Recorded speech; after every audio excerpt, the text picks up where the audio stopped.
Olá pessoal, sejam todos bem-vindos à nossa segunda aula de pesquisa de mercado. Sou a professora Emília, formada em administração, com mestrado também na área de administração. Então hoje falaremos, daremos continuidade à nossa aula de pesquisa mercadológica, ok? Porém, antes eu gostaria até de relembrá-los, então, o conteúdo da aula passada. E o que vocês viram na aula passada, pessoal? Então, nós vimos métodos e técnicas de pesquisa, assim, os três principais tipos de pesquisa: pesquisa exploratória, descritiva e a pesquisa causal. Vimos ainda o método pesquisa quantitativa e qualitativa. E por último, lembrem vocês, vimos ainda método por observação ou método de comunicação. Lembrem disso tudo isso é bastante importante, principalmente para a aula de hoje. Então, hoje a gente dá continuidade e o assunto de hoje é justamente ali ao quadro sobre coleta de dados em pesquisa mercadológica. E ali nós teremos o resumo da nossa aula de hoje, seguindo aqui adiante, o convite ao estudo que eu coloco para vocês. Aprender sobre os erros frequentes e as medidas e escalas usualmente encontradas em pesquisa mercadológica. Aprendendo também sobre os conceitos de amostragem não probabilística e de amostragem probabilística, tá, pessoal? Então, esse é o conteúdo da nossa aula. Saímos um pouco aí da questão de métodos e técnicas, porém, então, toda atividade de pesquisa mercadológica, vocês sabem, já baseada em metodologia científica. Então, a nossa primeira parte, a gente vai focar bastante a questão dos erros, Então, para que falar dos erros e de pesquisa mercadológica? Então, assunto do nosso fórum de hoje também, tá, pessoal? A gente fala dos erros justamente a falta dessa metodologia, Se você não segue a metodologia correta, e aí o pesquisador ele pode cometer alguns erros e as possíveis consequências, Então, criar um resultado inconsistente ou muitas vezes inválidas. Nós temos ainda o método KLS, que está proporcionando para vocês essa rica experiência, Vocês possivelmente já leram todo o conteúdo, então a nossa aula hoje será muito bem aproveitada. Ok? Então, para iniciar, o vídeo de introdução, para iniciar a nossa aula de hoje. Vamos lá!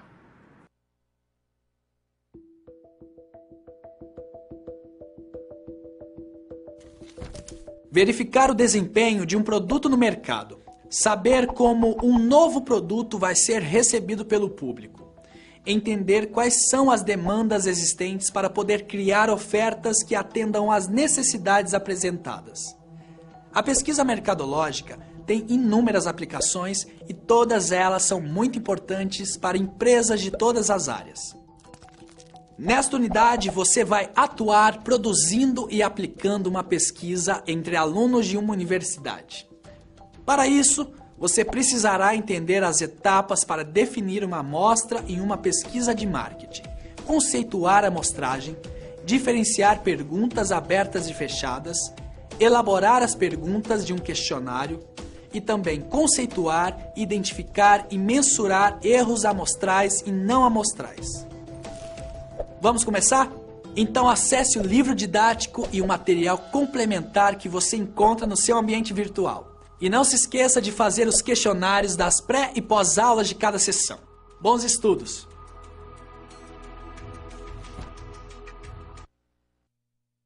E aí, pessoal, gostaram do conteúdo da nossa aula de hoje? Preparados? Tá? Então, para iniciar a nossa aula, a gente precisa da situação geradora da nossa aprendizagem. Através dessa situação geral, que virão os outros situações, problemas, das quais iremos utilizá-las. Então, vamos ali ao quadro para falar dos conhecimentos prévios que vocês terão que ter para a nossa aula de hoje. Quais são esses conhecimentos? Teremos 4 conhecimentos. Confeccionar um relatório que contenha os principais erros que devem ser evitados na pesquisa mercadológica.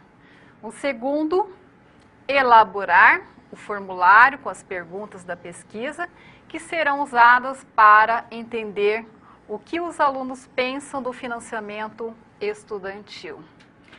Terceiro tópico, elaborar um plano de amostragem não probabilística, indicando qual seria a técnica mais adequada. E por último, elaborar um plano de amostragem, porém probabilística, indicando qual seria a técnica mais adequada para entender o que os alunos pensam sobre financiamento estudantil. Seguinte a isso, a nossa situação geradora de aprendizagem, né? E lembrem, semana passada a gente teve aí a situação do seu Barbosa, mas dessa vez, né, vocês alunos ajudarão uma instituição de ensino chamada UniQI a realizar uma pesquisa de marketing com seus alunos, visando levantar a percepção deles sobre o financiamento estudantil. Ou seja, né, então essa é a nossa situação geral, da qual gerará, né, então, o aprendizado e trabalharemos aí o conteúdo das 4 sessões. Vamos ali à nossa primeira situação?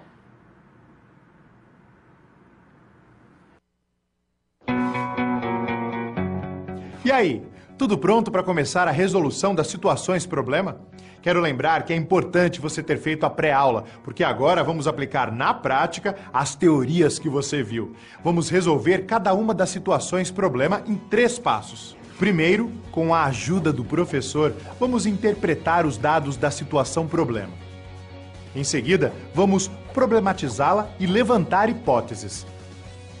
E no final, vamos aplicar os conceitos e teorias que foram resgatados pelo professor para solucionar a SP. Combinado? Então vamos a esse primeiro desafio.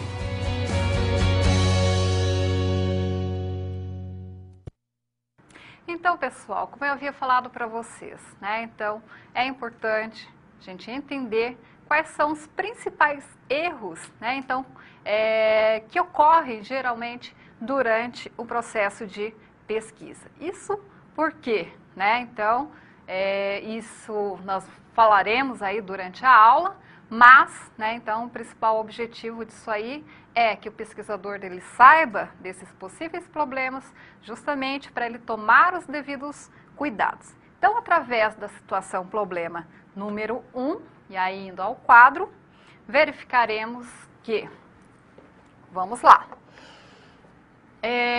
Na primeira situação problema, há pouco tempo a UniQI tentou realizar uma pesquisa de satisfação de seus funcionários, porém no decorrer das etapas surgiram vários empecilhos e muitos erros foram cometidos, inviabilizando todo o processo e levantando dados com a pouca ou nenhuma validade. Então, o desafio dessa atividade, pessoal, é que vocês elaborem um relatório que contenha os principais erros que devem ser evitados na pesquisa mercadológica, que será realizada por essa instituição de ensino, tá? Então, comentando um pouco a respeito dessa situação problema. Então, vocês verificam aí, né, a UniQI, ele já fez uma pesquisa não uma pesquisa mercadológica,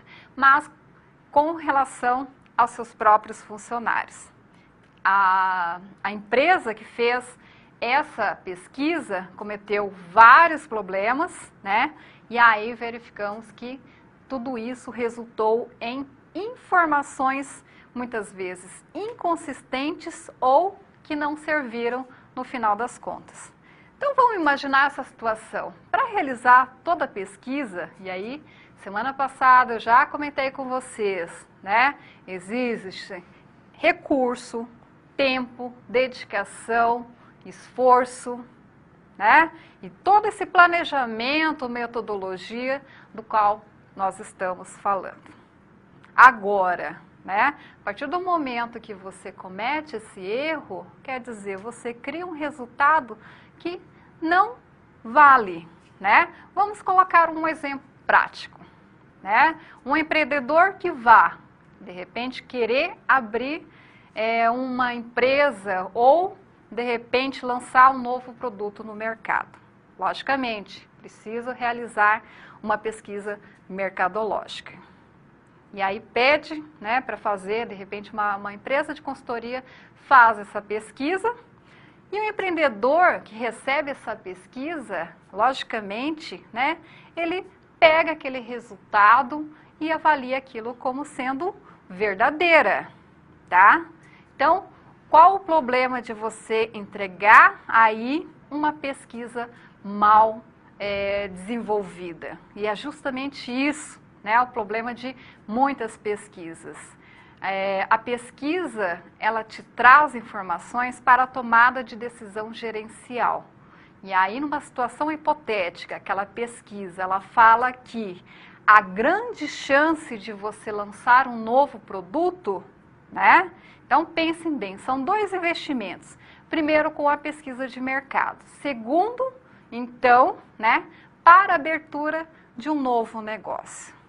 Então, qual a consequência disso aí? Informações erradas, das quais muitas vezes o empresário, o gestor acredita nelas para criar estratégias, abrir novos negócios e, então, novos investimentos. Tá? Então, por aí você percebe a gravidade, né, de alguns problemas. Então, falaremos justamente dos principais problemas para que isso não aconteça. Então, seguindo ali ao quadro, precisamos dos conceitos fundamentais para resolver nossa situação problema. E quais são os principais problemas relacionados à pesquisa mercadológica? Eu posso falar que um erro de pesquisa pode ser amostral, um erro amostral, ou um erro não amostral. O próprio nome diz, erro amostral, está relacionado com a técnica de amostragem. Já os erros não amostrais não está relacionada com a técnica de amostragem e ela pode ser erro, aliás, ele pode ser classificada como erros na coleta de dados ou como erro de não resposta. O outro conteúdo que eu preciso para a resolução da minha situação, problema, é justamente isso. Além de conhecer os principais erros, ainda, né, saber minimizar os erros em pesquisa mercadológica. Ou seja, né, então, além de saber quais são os possíveis erros, então, planejar, organizar justamente para que, né, então, esse erro, se identificado, seja corrigido a tempo. Então, uma outra característica da nossa aula de hoje, pessoal, se na aula passada falamos da questão do projeto, da elaboração, principalmente dos métodos e das técnicas, hoje ainda prosseguindo a parte de projeto, mas já no desenvolvimento desse instrumento de coleta de dados. Então, vamos falar dos possíveis erros desse projeto, até porque, né, então, percebendo esse erro, a gente consegue evitar isso na próxima etapa, que é justamente a fase da execução. Então, voltando novamente ali ao quadro, teremos, explicando novamente, os conceitos. Então, resolvendo a situação problema. Lembrem, né? A instituição quer de você um resumo sobre os principais erros dentro da pesquisa mercadológica. Então, você foi lá, E foi saber, então, o conceito, né, de cada um desses erros. Primeiro erro, erro amostral. São cometidos com relação ao número de indivíduos que compõem a amostra e também com relação aos fatores que levam à seleção desses indivíduos. Explicando um pouco para vocês a respeito desse erro amostral. Teremos aí duas questões a serem consideradas, né? Para falar de erro amostral, eu preciso já antecipar a nossa aula, quer dizer, lá no finalzinho a gente vai falar sobre técnicas de amostragem. E o que é essa técnica de amostragem? Toda vez que eu faço uma pesquisa, eu preciso calcular, aliás, primeiro definir que tipo de pessoa eu preciso entrevistar, tá? Quem é o meu público-alvo e saber a quantidade de pessoas, né, então, a serem entrevistadas. Isso faz parte da técnica amostral, tá? Então, de uma forma genérica ainda, explicando para vocês, né, como que eu faço para calcular, por exemplo, a quantidade exata, né? Eu preciso saber quantas pessoas fazem parte dessa população. Colocando um exemplo para vocês, eu vou fazer uma pesquisa dentro da universidade, né? Universidade aqui em Londrina, da Universidade X. Então, quantas pessoas existem nessa universidade? Essa é a minha população ou universo. Agora, eu preciso pesquisar todo mundo para poder realizar a minha pesquisa? Não, né? Então, existe um cálculo estatístico, do qual, né, então, vai indicar um número, da qual, então, vai me indicar a confiabilidade. Fala assim, olha, pesquisando X pessoas já trarão informações confiáveis que serão representativos para a minha pesquisa, tá? Então, né, a técnica de amostragem a gente vai falar um pouquinho mais para frente, mas eu preciso, para falar de erro amostral, né, então a técnica funciona justamente nesse sentido. E aí, voltando sobre o erro da amostra, está justamente eu calcular errado esse número de pessoas, né? Vamos colocar um exemplo para vocês entenderem melhor? Então, novamente a universidade tem 3.000 alunos. Preciso pesquisar todo mundo? Não, né? Vamos aí colocar uma situação hipotética, tá? Eu não tenho calculadora nem nada para chegar a um número exato, mas eu falo que eu faço cálculo de amostragem e indica que eu preciso pesquisar 300 pessoas. Porém, né, e aí vem a questão, né, a falta de conhecimento de alguns pesquisadores. O pesquisador, ele chega ali, né, fala assim, nossa, né, eu tenho que pesquisar quantas pessoas será, né, não sabe. Aí eu falo, vou pesquisar 150, 150 é um bom número e dá muito trabalho pesquisar 150 pessoas. Está correto isso, pessoal? Então, não, né, existe aí uma técnica indicando o número correto, não cheguei ao número, isso, né, muitas vezes é isso que acontece em pesquisas, né, geralmente quando a gente é aluno, a gente faz isso, né, fala, vamos fazer uma pesquisa e tal, calcula ali e fala assim, vou pesquisar 30 pessoas, e a gente acha que aquela informação com 30 pessoas numa pesquisa quantitativa traz resultados consistentes. Não, tá? Então, esse é o primeiro erro dentro da questão do erro amostral. Segunda questão vem com relação à qualidade das pessoas escolhidas. Então, vamos colocar novamente um exemplo, tá? Eu vou pesquisar, além de ser público universitário, né? Eu preciso de uma amostra de pessoas com uma renda melhor, né? Porque meu produto, ela vai servir justamente para a classe A e B, ok? Então, existe aí um objetivo e um público a ser pesquisado. E aí o pesquisador, novamente, maturo, né? Não sabe nada, e ele vai ali no meio do centro da cidade, né? Vai lá, pesquisa ali com universitários, de classe C, D, quer dizer, e aí novamente a gente questiona o resultado dessa pesquisa. E aí, pessoal, né, serve para o objetivo da minha pesquisa? Né? Então, por aí vocês começam a, né, perceber a importância de saber dessas técnicas, porque se eu não fiz de forma correta, e aí a gente tem que realmente, né, verificar e questionar se o resultado disso está, né, vai ser válida ou não para resolver o meu problema de marketing, ok? Então, voltando novamente para explicar o erro não amostral. Falei para vocês que o erro amostral, ele não está relacionado com a amostra, ou seja, nem com a quantidade ou a qualidade da amostra, mas dos erros que podem acontecer durante a execução da pesquisa. Eu tenho 4 possibilidades de erro não amostral, ou seja, o erro de resposta, erro de não resposta, erro de cobertura e erro de processamento. E ainda seguindo aqui, teremos no quadro as 2 possibilidades. O que é erro de resposta e o que pode vir a ser erro de não resposta.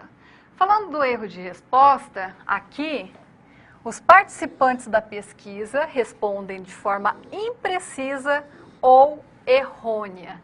Esses erros podem ter sido causados pelo entrevistador ou pelo entrevistado ou por ambos, né? Então, existem as 2 possibilidades, tá? E qual situação podemos falar que é erro de resposta, tá? Então, dentro do conceito da definição, vocês viram ali, né, onde o participante, por algum motivo, ele acaba respondendo de maneira incorreta a minha pesquisa. Ou seja, né, vamos lá, pensar um pouquinho.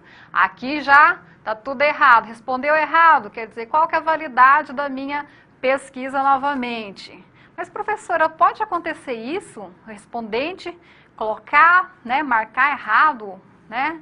Será que acontece? E aí eu questiono para vocês. Possivelmente muitos de vocês aí já responderam uma pesquisa mercadológica, correto? Né? Então vamos colocar algumas situações hipotéticas, né? Então, para poder exemplificar. Chega ali, vocês estão à noite, uma janta gostosa, quentinha, toca o telefone. E, né, eis-me, telemarketing. Por favor, você tem 3 minutinhos do seu tempo para poder responder, né, então, a minha pesquisa? E aí você, né, com uma boa vontade, fala, 3 minutos não vai fazer tanta diferença assim, né, eu posso fazer então. E aí, vai, 3 minutos foi, e ainda ali, a pessoa perguntando, a comida esfriando. Aí chega um momento que você perde a paciência e começa a responder com desdém, qualquer coisa, sem pensar muito, porque você está muito irritado, correto? Pode acontecer isso? Pode. Então, claro, logicamente, então, do lado do pesquisador tem que tomar muito cuidado, né? Então, verificar as condições ideais do momento da pesquisa, tá? Por quê? Porque isso tudo pode ocasionar, né? Então, a pessoa não responder de forma precisa a sua pesquisa de mercado, tá? Pode ainda ocorrer situações aonde, tá? Uma situação muito comum, por falta de treinamento das pessoas que fazem a entrevista de pesquisa. Né? O pesquisador está ali, vai lá, quer ser simpático, né? Fala assim, você quer, vamos responder aqui? Aí fica lá de bituca ali, olhando, né, o que a pessoa vai responder. Quer dizer, isso incomoda a pessoa que está participando e muitas vezes isso também, né, faz com que o pesquisador ele responda ou de forma irritada ou responder errada, né? Então, tudo isso pode, novamente, levar, né, então, o respondente a fazer escolhas incorretas. Existe ainda situações onde o questionário ele é muito comprido também, então chega uma hora que cansa, tá? Pensar muito, então, na questão do formato, da estrutura da pesquisa para que isso não venha a acontecer. Então, toda vez que o respondente, você perceber, o pesquisador, perceber, né, que está havendo alguma interferência, ou até na redação, pessoal, né? A pessoa simplesmente não entende e aí marca de qualquer jeito. Isso pode ser erro de resposta, ok?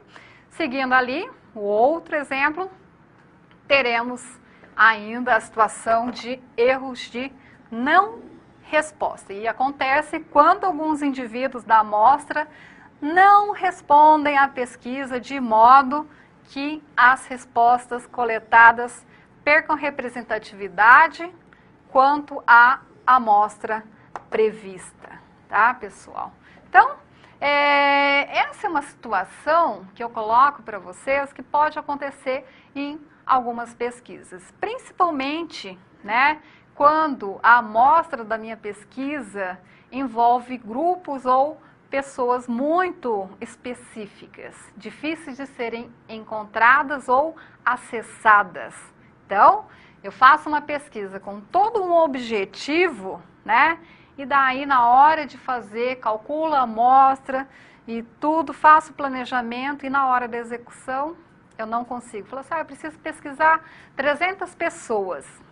E, né, tento ali, tento lá, tento aqui e não consigo acesso a essas pessoas. O que acontece? Se eu não pesquisar 300 pessoas, fiz ali, calculei certinho de acordo com a metodologia, eu não vou conseguir validar o meu resultado, tá? Então, tomar muito cuidado nesse sentido, porque pode sim acontecer de, né, ou até mesmo de acordo com a situação ou o teor das perguntas, a pessoa recusar, né, a responder.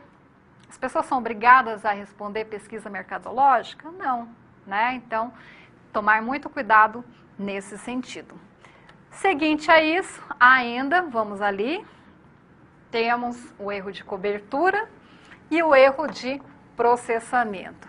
O erro de cobertura, ele parece com o erro de amostragem, porém, né, aqui, são cometidos na adoção de uma amostragem que cobre de forma incorreta ou incompleta. Então, vamos comentar a respeito desse erro de cobertura.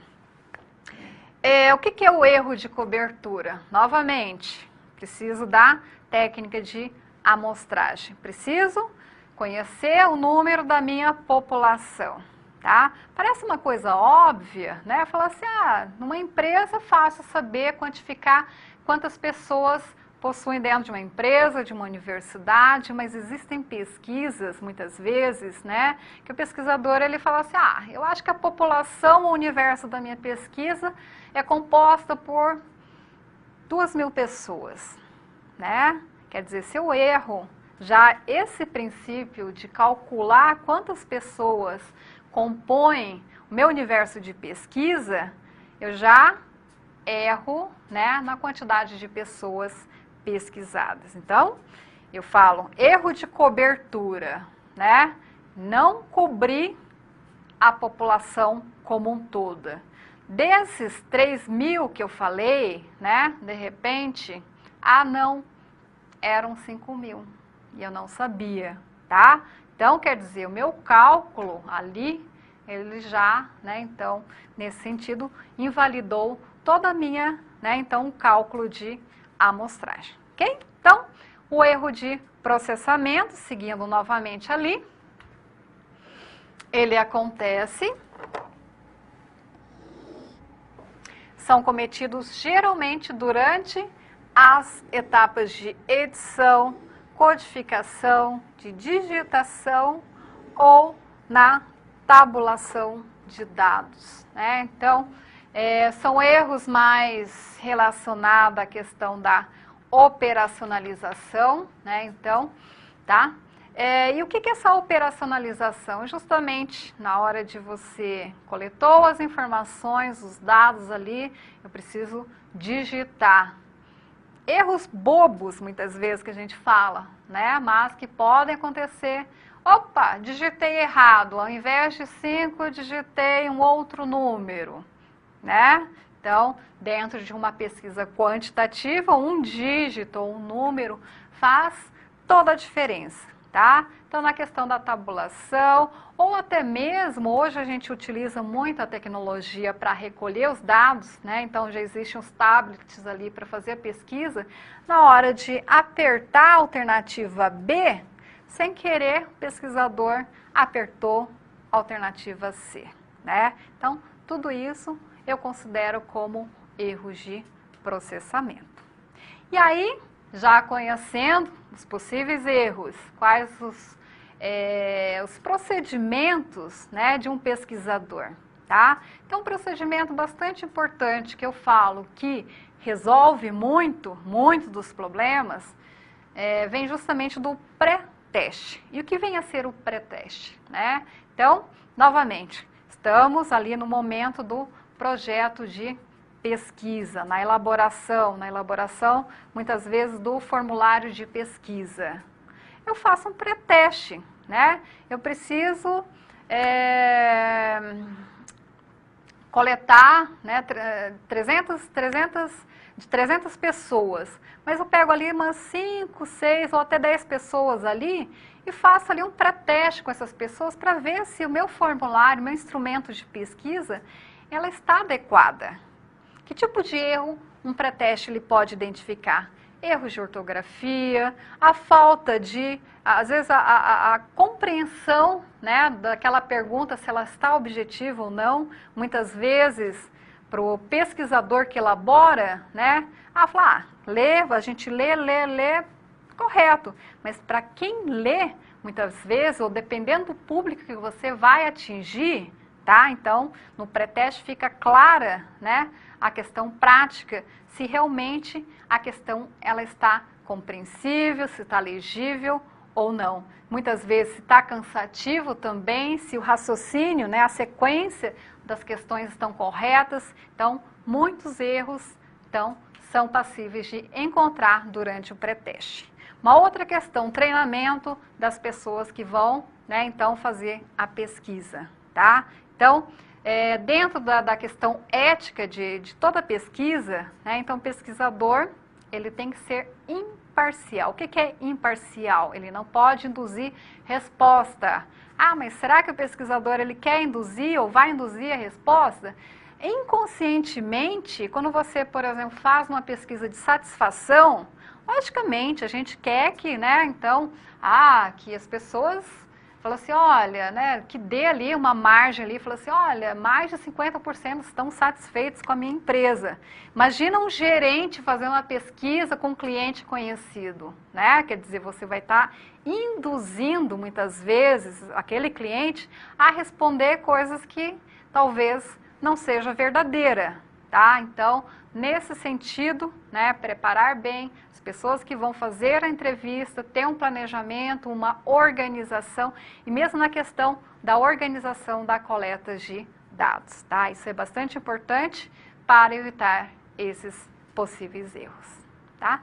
E, né, então, uma última coisa que eu falo, né, como evitar os erros, é justamente isso que a gente fez, né, que a UniQI trouxe aí para vocês. Conhecer, saber, né, aonde é possível, né, errar dentro de uma atividade de desenvolvimento de pesquisa mercadológica. Então, vocês já sabem, então, a partir daí, então, cabe, né, tomar os possíveis cuidados e, se possível, identificando os erros, então, corrigi-los, principalmente antes da execução, ok? Então, terminada a situação geradora 1, vamos ali para a nossa situação, problema número 2.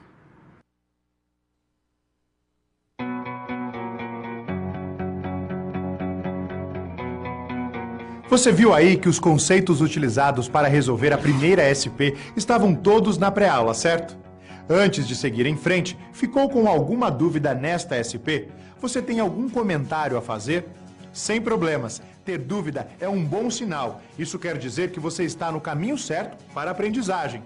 Não deixe de enviar suas dúvidas. No final desta aula, teremos um momento de interação.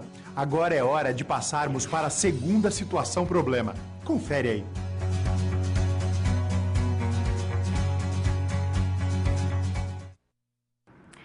Falando dos erros, então agora a gente vai aprender a montar um instrumento de coleta de informação.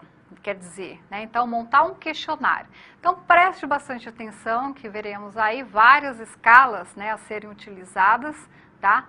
E o portfólio de vocês vai pedir também, né, então, essa atividade. Então, vamos ali a nossa situação, problema número 2. Dentro da UniQI, então, os gestores pedem para desenvolver uma pesquisa mercadológica para compreender as necessidades e anseio dos estudantes com relação, então, ao financiamento, tá? E, então, em função disso, planejar uma forma de levantamento de dados e construir as questões com as respectivas escalas de medida, justificando a opção pelas perguntas e pelas escalas escolhidas, tá? Então, principalmente, pessoal, vamos rever aí, né, o conceito de perguntas abertas e perguntas fechadas. Quando eu falo em montar um questionário, então, ela está relacionada principalmente à pesquisa quantitativa. Então, relembrando da aula passada, pesquisa quantitativa ou estruturada. Estruturada por quê? Né? Perguntas e respostas pré-estabelecidas. E quando a gente fala em escala, então a gente já percebe que então, ela vem em forma de estrutura. Seguindo ali ao 4, teremos ainda, falando da situação problema, a UniQI coloca várias perguntas, e aí vocês já viram as perguntas, algumas delas eu vou ler aqui rapidinho para vocês. Quantos estudantes são adeptos dessa modalidade de financiamento? Quantos estariam dispostos a aderir a esse financiamento? Qual é a taxa de juros que eles acham justos? Qual seria o tempo de carência ideal para iniciar os pagamentos, tá? Não vou ler todos, mas dentro da atividade eu quero justamente, né, então que vocês utilizem já as perguntas prontas, formuladas e vocês utilizem, então, né, que tipo de escala eu consigo utilizar. Então, para isso, então, indo ao quadro, teremos ali os conceitos. Existem vários tipos de perguntas fechadas, uma classificação, tá? Mas antes, né, então, chegar nisso, teremos perguntas abertas e perguntas fechadas. As perguntas fechadas caracterizam, então,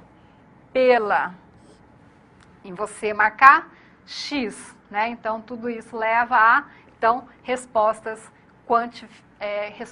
que podem ser quantificadas.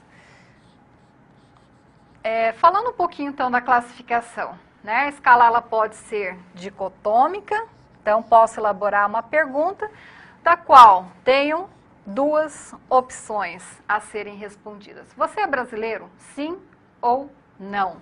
Quer dizer, então, de 2, dicotômica. Pode ser de múltipla escolha, quer dizer, eu tenho várias opções a serem respondidas. Em qual região você mora, né? Então, as 5 opções.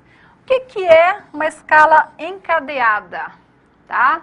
Então, um exemplo temos aqui, você nasceu na cidade de São Paulo. Sim ou não? A encadeada, ela encadeia, ou seja, quando eu marco um sim, então, essa resposta positiva me leva a outra pergunta a ser respondida. Se sim, qual o seu meio de transporte? E aí, então, a pessoa terá que responder isso aí. E por escala. Então, aqui, a escala, ela está relacionada ao nivelamento. Qual o seu nível de satisfação com o atual prefeito da cidade? Vai do muito satisfeito até muito insatisfeito. Ainda dentro da classificação das escalas, as escalas elas podem ser nominal, ordinal, intervalada ou racional. A nominal, toda vez que eu uso hipóteses, aonde, né, essas hipóteses estão relacionadas com identidade. Ou seja, alguns exemplos aqui. Profissões, né? Qual a sua profissão? Então, várias hipóteses nominais, né? Quer dizer, engenheiro, professor, administrador, contador e assim por diante. Qual a preferência, né, da sua marca por roupas esportivas? Novamente, então, né, vários nomes. Cor, qual a preferência da sua cor? Tudo isso, né, então a gente vê que as hipóteses, elas estão relacionadas com nome ou identidade. Já utilizando o exemplo, né, dessa escala nominal, onde as hipóteses elas são nominais, tá? Eu posso ainda utilizar a escala ordinal, que representa ordem. Ou seja, dentro das profissões, dentro das marcas, então, eu posso fazer uma pergunta relacionada, né? Então, entre as marcas ali citadas, qual a ordem de preferência? Então, aquela típica, aonde você tem que enumerar conforme o grau da sua preferência. Existe ainda a escala intervalada, e aí ele compara os intervalos. E ela pode ser Likert ou diferencial semântico. Como exemplo, eu tenho a questão da satisfação do cliente, explicando um pouco mais a respeito dessa intervalada. Ela está relacionada também com a questão do nivelamento, porém, nós temos ali a Likert, né, e a diferencial semântica. A Likert, ela é bastante utilizada também na questão da satisfação dos consumidores. Então, quando você, por exemplo, faz uma avaliação de algum serviço ou produto, muitas vezes vem uma pergunta aonde existem várias opções que estão ali perguntando o grau de concordância ou discordância com relação àquela situação. Por exemplo, né, existe ali uma afirmativa. O serviço do hotel é satisfatório. Então, né, discordo totalmente, discordo um pouco, não concordo nem discordo, concordo um pouco e concordo totalmente, né? De forma de concordância, então, vou buscar o nivelamento de algumas questões. Isso é escala Likert. Já, o que é essa diferencial semântica? Ela é bem parecida, serve para o nivelamento. Dentro do Likert, eu uso a palavra concordância, mas na diferencial semântica vem com algumas outras palavras, né? Por exemplo, o que você acha em relação à refeição do hotel, né?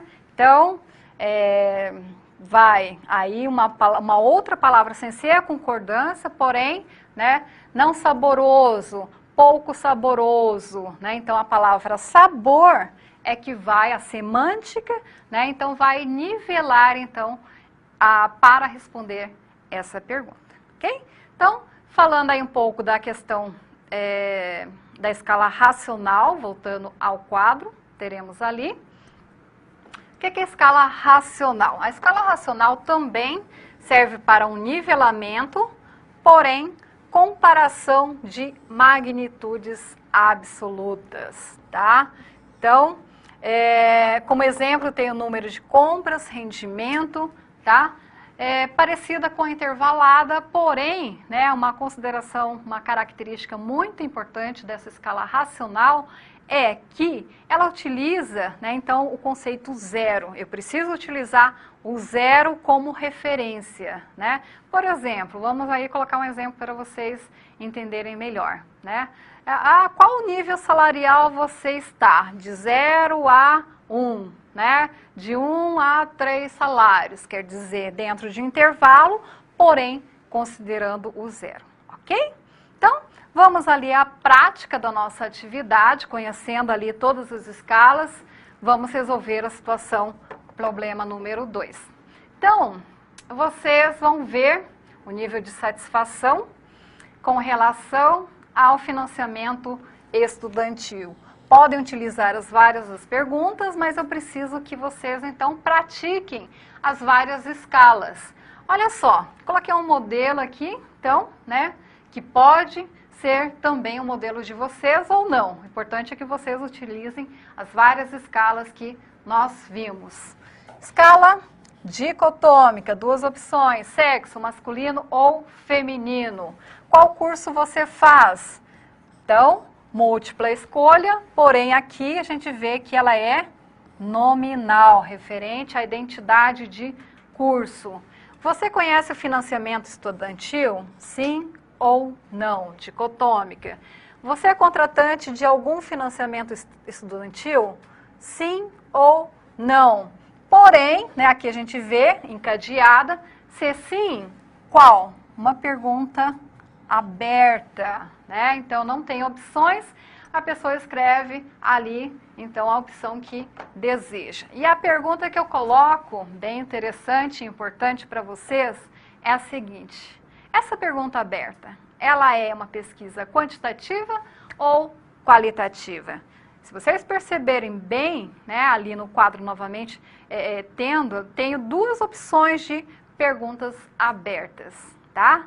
E aí, né, vamos ali pensando um pouco, será que eu vou gerar resultados quantitativos ou qualitativos, tá? Então, voltando ali ao quadro para vocês prestarem bem atenção, eu falo que, no caso do financiamento estudantil, então, possivelmente as pessoas vão responder opção X, opção Y, opção Z e alguns tipos de financiamento.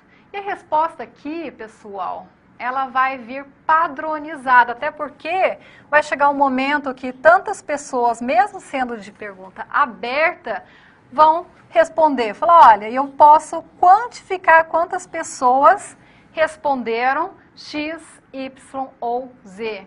Vão vir respostas padronizadas, objetivas, por isso eu posso quantificar. Ok? Entenderam?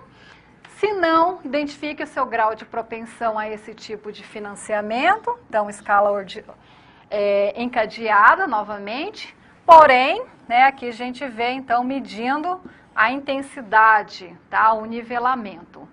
Qual a taxa de juros você acha justa para ser cobrada para essa modalidade de financiamento? Pergunta aberta, mas, novamente, a taxa de juros ela não vai variar muito, né? Então, as opções aqui, mesmo sendo uma pergunta aberta, não vai variar muito e poderei padronizar ou quantificar essa resposta, tá? Por isso eu falo que aqui ainda a pesquisa ela vai ser quantitativa. Quanto você está disposto a dar de garantia material, né? Quer dizer, aqui a gente vê, então, a intervalar, né? Quer dizer, que eu posso até colocar a palavra concordo. Se eu coloco a palavra concordo, escala Likert, mas aqui está disposto. Então, é diferencial semântico. Conforme a minha disposição, nivelo, né? Então, a pessoa vai, então, nivelar a sua disposição. Ok? Então, né, um exemplo prático aí para vocês praticarem na atividade de portfólio. Eu peço a mesma coisa, montar um questionário, instrumento de coleta de dados, né, utilizando aí várias escalas. Relação novamente à pergunta aberta. Então, professora, em qual momento eu identifico como uma pergunta aberta, pesquisa qualitativa, tá? Quando eu pergunto, por exemplo, o porquê das coisas. Por que você gosta do vermelho? Né? Então, aí a pessoa geralmente vai criar um texto ali explicando, tentando explicar, quer dizer, não vai vir respostas padronizadas. Cada um vai ter uma resposta, muitas vezes, diferenciadas, e nesse sentido, eu uso muito mais para a compreensão do que, né, quantificar a resposta, ok? Tá, pessoal? Então, já falando, quem tiver em dúvida, finalzinho da nossa aula, teremos ali um momento de perguntas, guarde ali a pergunta ou envie já, tá, para, então, o nosso momento de pergunta, ok? Então, terminando aqui, vamos ali para a nossa situação, problema número 3.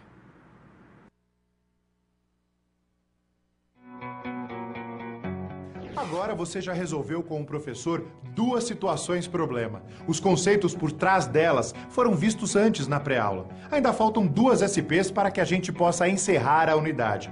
Perceba que estamos seguindo aqueles 3 passos. Compreendemos e interpretamos o enunciado da SP. Levantamos hipóteses sobre ela e aplicamos os conceitos para resolvê-la. Surgiu alguma dúvida? Envie para nós. Agora é a hora. Não deixe para depois. Vamos à próxima SP.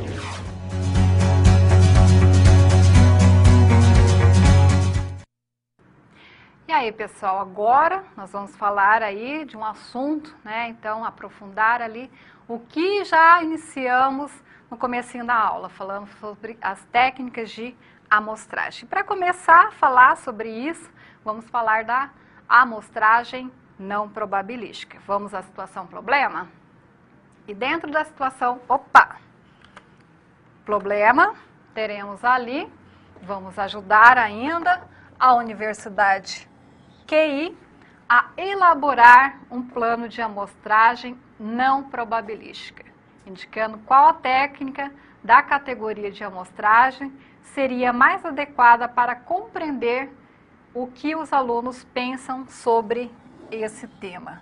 Então, qual a situação da Universidade QI? Né? Ou seja, para eu calcular a amostra, o que eu preciso? E aí, são fornecidas essas informações, aonde a universidade possui 2.000 alunos, aonde 65% deles tem algum tipo de financiamento estudantil.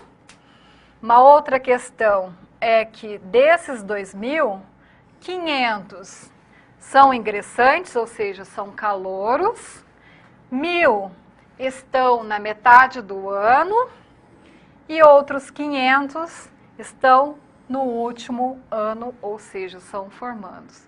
De modo ainda que 70% eles estudam no período noturno e 30% período matutino. Nossa Senhora, professora. Então, quer dizer, eu preciso que vocês lembrem de toda essa situação para poder resolver a nossa situação problema número 3.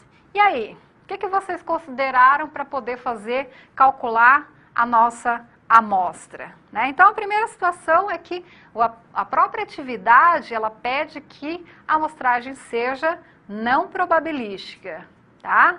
Então, para resolver essa atividade, eu preciso saber os conceitos teóricos.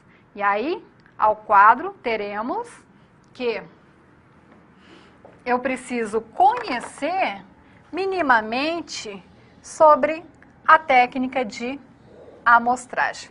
E o que vem a ser essa técnica de amostragem? Olha só, aplicação da pesquisa em uma parcela da população de forma que a amostra seja representativa. E a técnica de amostragem, ela vem justamente para isso, né? Se eu tenho ali uma população, no caso a UniQI, 2.000 alunos, é isso, né? Eu preciso fazer entrevista com 2.000 pessoas? Não. Eu vou fazer, né, de repente, uma pesquisa do IBGE, quer dizer, Quantos milhões de pessoas compõem a população brasileira? Eu preciso fazer uma pesquisa com todos eles? Não, para isso que serve a técnica de amostragem. Eu calculo o número, né? Então, um número mínimo da qual, né, não preciso pesquisar todos, mas se eu pesquisar aquela quantidade de pessoas, ela me dá uma certa garantia de confiabilidade. Para isso serve, então, a técnica de amostragem. Seguindo ali o quadro, novamente, teremos outros conceitos. Então, o que vem a ser a amostra? A amostra é justamente essa parte da população de um universo que possui as mesmas características ou parâmetros, de modo a representar fidedignamente. E antes de saber, né, exatamente o que é amostra, eu preciso ainda saber o que é população, tá? Então, se não me engano, para falar do erro amostral, eu falei para vocês, né, expliquei rapidamente. O que é a população? População ou universo de pesquisa são todas as pessoas possíveis a serem pesquisadas. Eu vou pesquisar a população brasileira, eu preciso saber quantos são todos esses elementos, né, da população brasileira. Quantos somos, então, né, compõem a população brasileira. Isso é a população ou universo da minha pesquisa. A técnica de amostragem, ela vai servir exatamente isso. Eu vou pesquisar, fazer uma pesquisa a nível nacional, então faço o cálculo e a amostra é essa parcela, não preciso pesquisar a população inteira. Então, quantos preciso pesquisar para a minha pesquisa ela ser representativa ou confiável? Então, novamente ali o quadro, teremos, coloquei ali uma fórmula estatística, justamente, né, e muitos falam assim, mas como que eu calculo então essa amostra? E aí eu gostaria que vocês calculassem para mim, então, dentro de uma população de 500 pessoas, né? Então, qual seria a minha amostra? Quantas pessoas eu teria que pesquisar? Jogando em cima dessa fórmula, eu tenho exatamente esse número que representa a minha amostra, 218. E aí, né, logicamente, estatístico, tá? Nível de curiosidade, se vocês quiserem, no Google, se vocês colocarem ali técnica de amostragem, cálculo online, alguma coisa nesse sentido, então existem aplicativos ou calculadoras online que calcula e define, né, ou resolve aquela fórmula ali, tá? Então, para resolver, né, então, se vocês querem fazer uma pesquisa quantitativa, justamente, veja o número de pessoas a serem pesquisadas, total de números de pessoas, coloque ali na fórmula que a calculadora ela vai fazer o resto, ok? E, então, voltando ali para resolver a nossa situação problema, eu preciso ainda saber a definição, o que é amostragem não probabilístico. E a definição, ela me dá como são caracterizados por utilizarem parâmetros ou critérios subjetivos para a seleção da amostra, usualmente fundamentadas na experiência do pesquisador ou nos objetivos da pesquisa, tá? Explicando um pouco, para explicar o não probabilístico, eu preciso explicar para vocês o que é a amostra probabilístico. A diferença entre probabilístico e não probabilístico é que na amostragem probabilístico, vamos citar novamente o exemplo da universidade, 2.000 alunos. Eu pego esses 2.000 alunos e digo assim, que todo mundo tem as reais possibilidades de serem entrevistadas. Já na amostra não probabilístico, não existe essa possibilidade. Por quê? né, o pesquisador ele julga ou, né, ele vai e determina por critérios subjetivos, vocês viram lá no conceito, que, né, fala assim, não vou pesquisar todos os 2.000, eu vou pesquisar apenas o curso de administração, quer dizer, conforme o objetivo da pesquisa, o pesquisador acha que só pesquisando o curso de administração vai resolver o problema e por isso ele é amostra não probabilístico. Dentro da classificação teremos 4 tipos, então ali no quadro teremos ali que essa amostragem ela pode ser por conveniência, julgamento, cota ou autogerada. Então, o que é, explicando cada um, só passar aqui. Desculpa, não, aqui nesse não tem. Então, o que é essa amostra por conveniência, tá, pessoal? Então, amostra por conveniência, o próprio nome ele diz, tá? Então, além dessa escolha, né, o julgamento do pesquisador, ele fala assim, vou pesquisar só, então, o curso de administração. Dentro do universo de 2.000, somente os alunos de administração. O que é essa conveniência? Né, o pesquisador, muitas vezes, ele é o próprio professor, né, do curso de administração. Muito mais fácil para ele ter acesso, muitas vezes ele conhece as pessoas, por isso, né, ele julga, fala, escolheu o curso de administração. Então, quando a escolha é por facilidade ou conveniência, amostragem não probabilística por conveniência. Julgamento. Então, em qual situação pode ser por julgamento? Aqui, uma outra situação, ele vai escolher sim, dentro da universidade, ok? Porém, né, ele vai determinar, vamos colocar uma outra situação.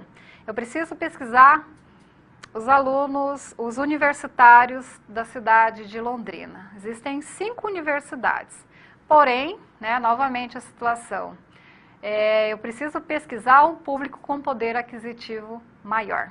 Então, por julgamento do pesquisador, ele vai determina, além de universitário, eu vou pesquisar na universidade A, aonde, né, ali, o poder aquisitivo da universidade A, das pessoas que estudam lá, é muito maior que as outras. Nesse sentido, ele vai trazer resultados muito mais consistentes. A escolha daquela universidade auxilia para qualidade da minha pesquisa, por isso por julgamento, ok? E aí, voltando ali rapidinho no quadro, nós temos, antes de falar por cota, a autogerada, tá? E o que é essa autogerada? A autogerada ela é conhecida ainda por bola de neve, tá? Então existem algumas situações hipotéticas aonde, né, muitas vezes, novamente, o problema de ter acesso ou dificuldade de acesso às pessoas participarem da pesquisa, né? Um grupo muito restrito ali, tal, difícil, e conheço uma pessoa e essa pessoa topa.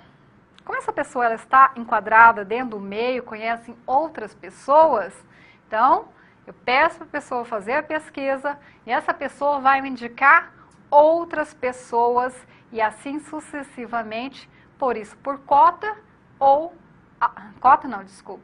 por isso autogerada ou bola de neve, tá? Então, é nessa situação, geralmente pesquisa qualitativa, onde a amostra é bem menor, né, que funciona aí essa possibilidade de bola de neve ou amostragem autogerada.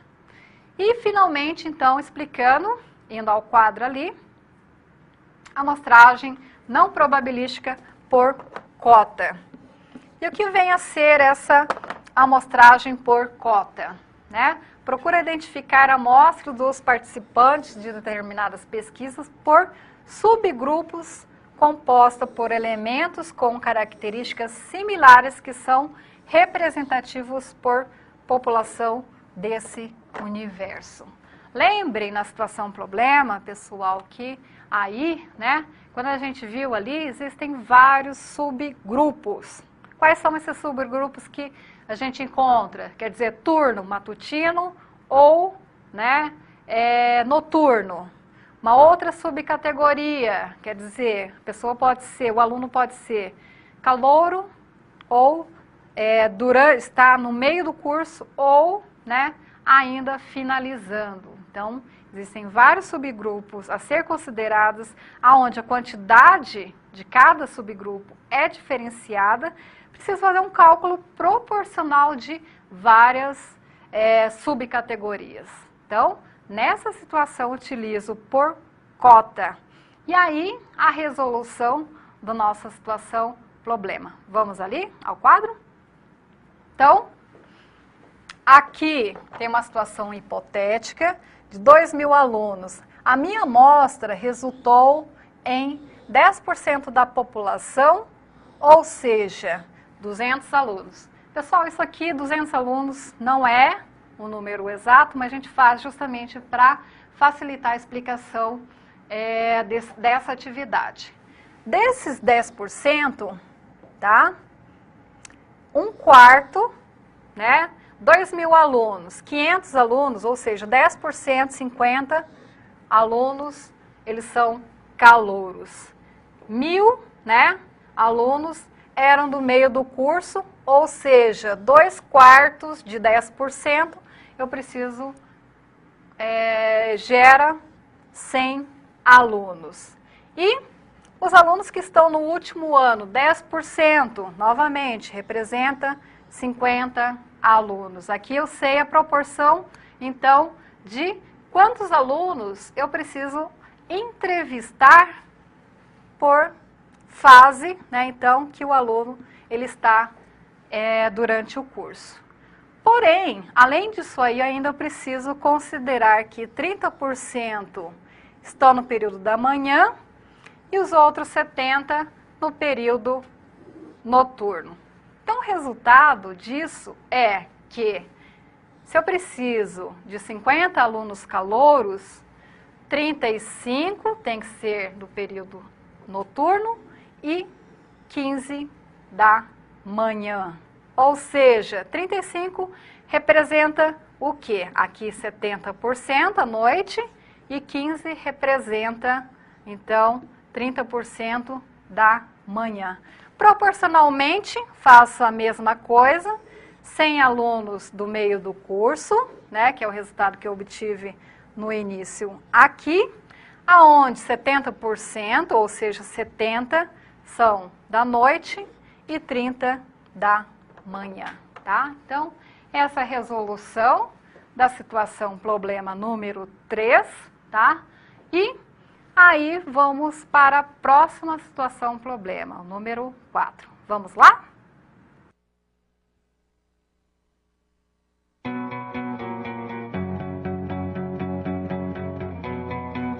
Até agora vimos 3 situações problema sendo resolvidas pelo professor, com conceitos que aprendemos na pré-aula.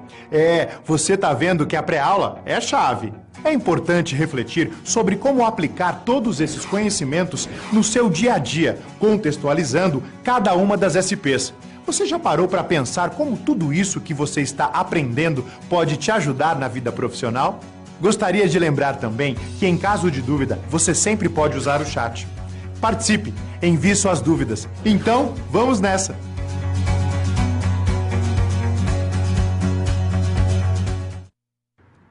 E voltando, na última situação problema, vamos falar da amostragem probabilística. Mas, qual situação vamos resolver? Então, indo ao quadro, teremos ali a 4ª situação, aonde teremos que criar um plano de amostragem probabilística, para depois decidir qual será a melhor opção para fazer parte da versão final do instrumento de pesquisa. Novamente, as informações que a gente já conhece, aonde a UniQI possui 2.000 alunos, aonde 65% tem algum tipo de financiamento estudantil. Desses, 500 são ingressantes ou calouros, 1.000 na metade do curso e outros 500 no último ano. Ainda considerando que 70% estudam no período noturno e 30% deles no período matutino. Opa, professora, nós temos aí vários subgrupos novamente. Daí uma pista aí, né? Então, entre várias opções, né? Possivelmente aquele que considera esses subgrupos. Então, vamos a ler o quadro, falar a respeito, né, um conceito de amostragem probabilística. Usa técnicas estatísticas para garantir que a probabilidade de todos os indivíduos ou elementos de uma dada população possa ser calculada, ou seja, permite calcular a chance, probabilidade de que um elemento qualquer da população possa ser considerada para amostra, tá? Então, na primeira amostragem não probabilística, a gente já comentou, né? O pesquisador julga uma parte da amostra, né? Então vai ser a escolha da amostra é feita então pelo julgamento do pesquisador. Nesse caso, o pesquisador ele é imparcial, né? Imparcial no sentido de que ele não julga, ele utiliza a técnica de amostragem, muitas vezes, aonde, né, todos da população possuem as mesmas chances de serem, né, então, fazerem parte da pesquisa. Não serão todos, né, por isso a técnica de amostragem, mas, nesse caso, todo mundo tem as mesmas possibilidades. Um exemplo, né, comum, tá? Vamos ali pensar que aquele sorteio da Mega Sena, onde existem vários números ali, roda, roda, roda, né? Quer dizer, nesse sorteio, né, logicamente precisa ser imparcial. Qualquer número pode cair e o nosso coração bate, né? Fala assim, nossa, tomara que seja o meu número, né? Isso que acontece. Dentro da pesquisa probabilística, a mesma possibilidade. Considerando que todas aquelas bolinhas são pessoas, né, possíveis serem entrevistadas, então fica naquela expectativa que todo mundo pode ser. Então existe aí um fator muito importante da aleatoriedade, né? Qualquer número pode ser, e os pesquisadores geralmente eles fazem por meio de sorteio justamente para não induzir, né, então, a um tipo de amostra, tá? E dentro da classificação, indo ali ao quadro, temos aleatória simples, aleatória estratificada, conglomerado e sistemática. Vamos explicar os três primeiros ali, né, os verdinhos. O que é aleatória simples?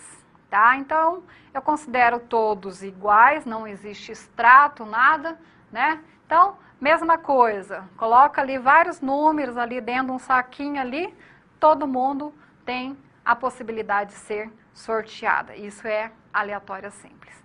Já quando a população a ser pesquisada ela é muito grande, né? Imagina ali todo mundo da cidade de Londrina ou da sua cidade. Quer dizer, nossa, né? Como é que faz o pesquisador, né? E todo mundo da população tem as mesmas possibilidades. Não, nesse caso, para não ter tanto trabalho, um trabalho de pesquisa, eu escolho um conglomerado. Conglomerado no sentido de uma junção, grupo de pessoas. Região sul da cidade, né? Então eu seleciono alguns bairros, faço um sorteio justamente para não induzir, né, uma amostra, e um conglomerado ou o bairro escolhido foi então o bairro X, tá? Então nesse sentido, tá? Probabilística, no sentido de que eu não escolhi o bairro, não julguei qual o mais importante, mas utilizei o conglomerado para não ter tanto trabalho assim. E, por final, né, por final não, mas o último tipo de pesquisa, a sistemática. O que é sistemática? Né? Então, faço novamente um ordenamento, né, pega uma lista telefônica, por exemplo. Eu resolvi fazer uma pesquisa através de uma lista telefônica, tá?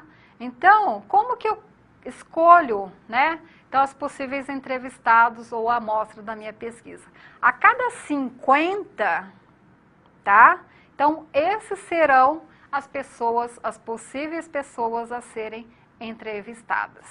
Colocando um exemplo, um outro exemplo, mas não em pesquisa, existe aquela situação, né? Por exemplo, dentro de na televisão, num filme mostra, né?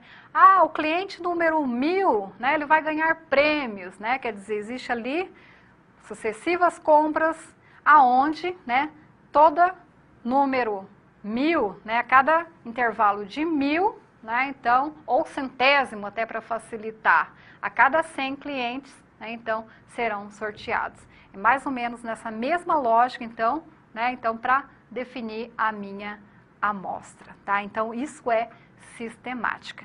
E existe aí aleatória estratificada, então vamos ali ao quadro para definir melhor, aonde eu considero, né? Então, é aplicada quando se precisa de subcategorias de indivíduos divididos em estratos homogêneos como sexo, gênero ou idade.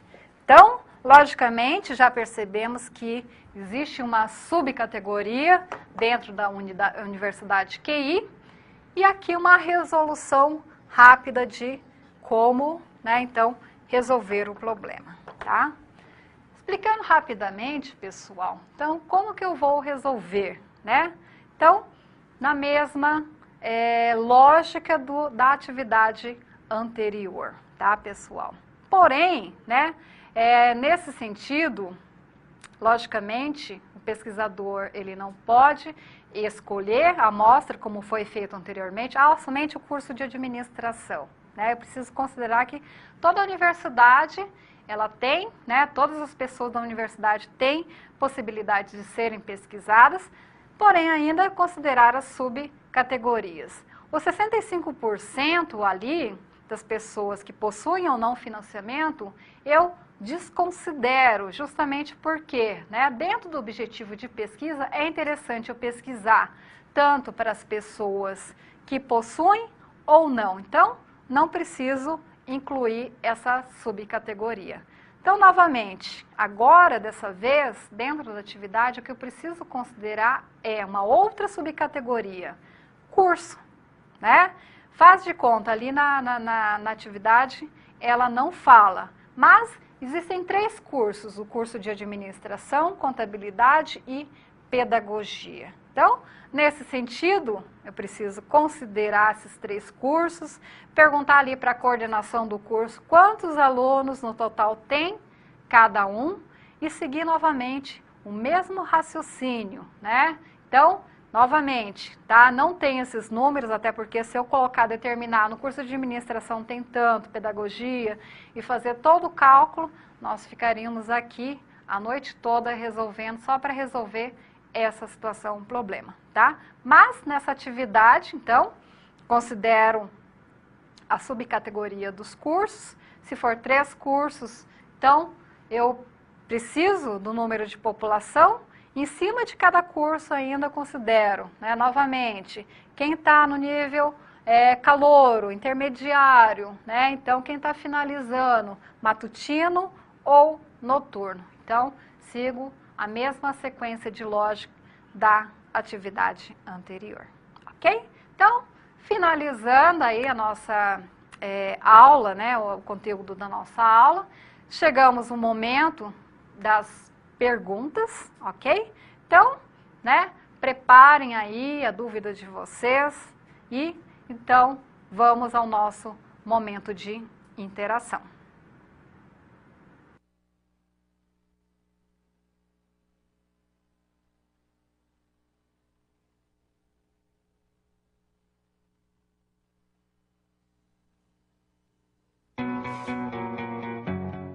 Chegamos ao momento final da nossa aula. Agora que você passou por todas as SPs, mais do que nunca é o momento de refletir sobre o que foi visto.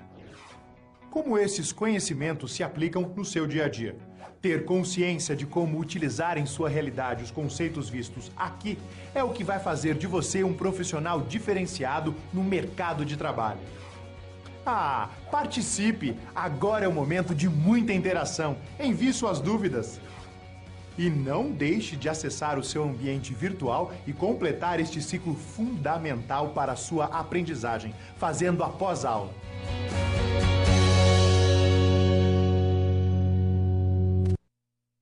Então, pessoal, retornando aí nosso momento de interação, porém antes das nossas dúvidas, né, da nossa interatividade, eu coloco ali no quadro alguns questionamentos para provocar, né, as nossas aulas, o conteúdo de hoje. Então, 3 perguntas que eu coloco, que eu gostaria que vocês, né, refletissem um pouco.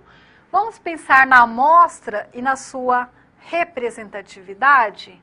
O que invalida a representatividade? Quais são as consequências de uma amostra sem representatividade? Até para resumir, né, então, todo o conteúdo na nossa aula de hoje, eu uso aí a palavra representatividade de uma amostra. Então, durante a aula ou lendo o conteúdo, possivelmente vocês encontraram várias vezes a palavra. O que é essa representatividade? É justamente, né, escolhi as pessoas corretas, né, para desenvolvimento da minha pesquisa. Então, né, até dentro da lógica do primeiro conteúdo sobre erros, se eu não escolho correto as pessoas, então invalida toda a minha pesquisa e os resultados da minha pesquisa, ok? Então, vamos ao nosso momento de interação. E aí, aguardo, então, as perguntas. Vamos lá, pessoal.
E aí, retornando, então, o nosso momento de interação, temos aí, professora, em uma pesquisa quantitativa, posso ter perguntas de múltipla escolha e também de escala, por exemplo? Sim, né? Então, respondendo a essa pergunta, né? Então, existem vários tipos de escala, tá, pessoal? Então, né, tentem elaborar, né, conforme o objetivo da pesquisa, como falei no início da nossa aula, na primeira aula, tá? E a partir daí, né, o que vocês querem dentro, quais as informações que você precisa para resolver o objetivo de pesquisa, tá? Então, em cima disso, tentem elaborar as informações e qual a melhor escala a ser utilizada. Vamos ali à nossa próxima pergunta. A professora, a aluna Viviane do Campo Largo questiona se ao definir a amostra pelo modelo não probabilístico, ela pode ficar viciada e não representar a população, uma vez que as metodologias de definição parecem pouco metódicas.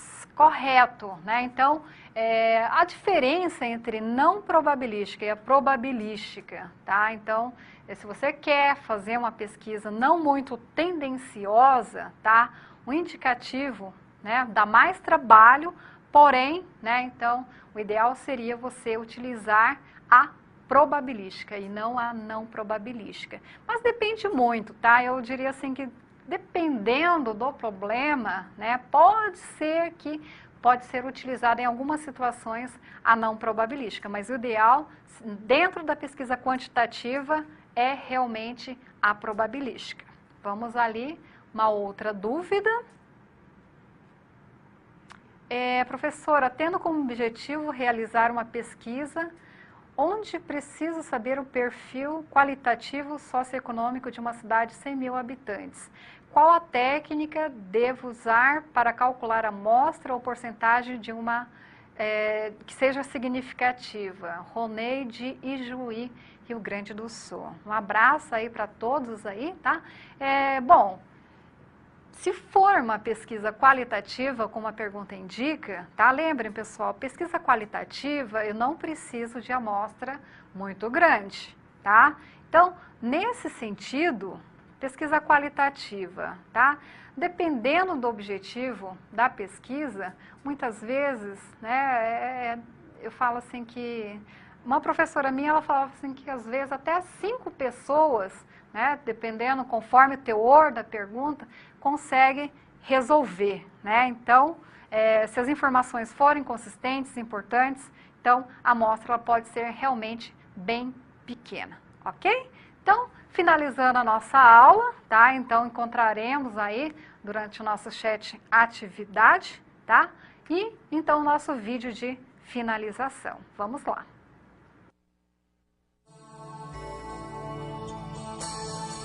Imagine que você é dono de uma fábrica de picolés e está pensando em lançar novos sabores no mercado, para variar um pouco seu mix de produtos. Como você faria para ter certeza de que os novos sabores iriam agradar o público? E como saber quais os sabores atuais manter e quais tirar de circulação? A pesquisa mercadológica pode te ajudar a responder a essas perguntas. Mas antes, você precisa entender alguns conceitos fundamentais. Quando falamos em pesquisa, precisamos entender o que é população. A população é o conjunto de componentes de um universo que possuem as mesmas características em comum. Por exemplo, mulheres de 15 a 20 anos que moram no estado de São Paulo. Podemos trabalhar então com 2 tipos de pesquisa. O censo é uma pesquisa com toda a população do universo. Supondo que haja 20 milhões de mulheres com o perfil desejado, o censo deveria entrevistar cada uma delas. Dá para imaginar como isso é difícil? Então, podemos usar a amostra. Pegamos uma parcela dessa população que possui as mesmas características.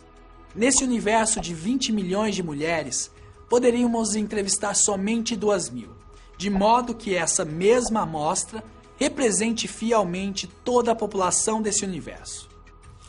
Assim, a amostragem é adotada nos casos em que investigar 100% da população de um universo se mostra inviável, seja por custo ou por falta de tempo. Para encontrar a amostra ideal, podemos usar técnicas de amostragem probabilísticas e não probabilísticas. Depois de definir sua amostra, é a hora de montar o questionário de pesquisa. E para isso, é preciso saber se é melhor usar perguntas abertas ou fechadas. As questões abertas são simples de elaborar, mas são mais difíceis de decodificar. E processar os dados levantados acaba tomando muito tempo. Já as questões fechadas podem contar com respostas pré-definidas. Por isso, são mais complexas para elaborar. Mas o processamento dos dados é realizado com menos esforço em menor tempo. As perguntas fechadas se dividem em dicotômicas, de múltipla escolha e encadeadas. Em relação às medidas utilizadas nas perguntas, um instrumento de pesquisa pode adotar 4 diferentes tipos de escalas: nominal, ordinal, intervalada e racional. Agora, com as perguntas elaboradas, você tem sua pesquisa pronta. Mas, por mais que você tenha trabalhado com afinco em cada etapa, erros podem acontecer. Em pesquisas de marketing, podemos classificar os erros em amostrais e não amostrais. Os erros não amostrais podem também ser categorizados como erros de resposta, não resposta, cobertura e processamento. Lembre-se, a pesquisa mercadológica é importante para qualquer decisão que a empresa vá tomar com relação ao consumidor final. Então, continue suas pesquisas e se aprofunde ainda mais. Até a próxima!